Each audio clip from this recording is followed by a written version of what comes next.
এই দেখুন, সেই গাছগুলো দেখিয়েছিলাম, কেটেছিলাম, এখনো 1 মাসও হয়নি, দেখুন পুরো ফুলে ভর্তি হয়ে গেছে।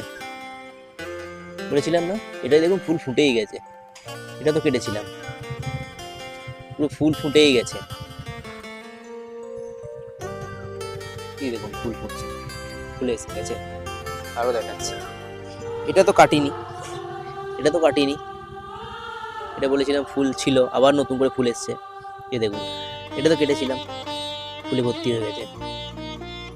এই দেখুন অরেঞ্জটাতেও সব ফুলে ভর্তি হয়ে গেছে,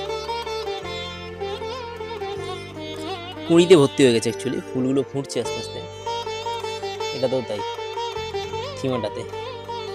এই দেখুন, এই শুভ্রাতে পুরো ফুলে ভর্তি হয়ে গেছে, আর এটাতেও তাই ভর্তি হয়ে গেছে। এই পিচ কালারটাতে, এটাতেও ভর্তি হয়ে গেছে ফুলে, মানে কুঁড়িতে ভর্তি হয়ে গেছে, এগুলো ফুলগুলো সব ফুটবে। বলেছিলাম না, 1-1.5 মাসের মধ্যে আবার পুরো ফুলে ভর্তি হয়ে যাবে। এই রেজাল্ট, এই সার এইভাবে পরিচর্যা করুন, দেখবেন রেজাল্ট ভালো হবে।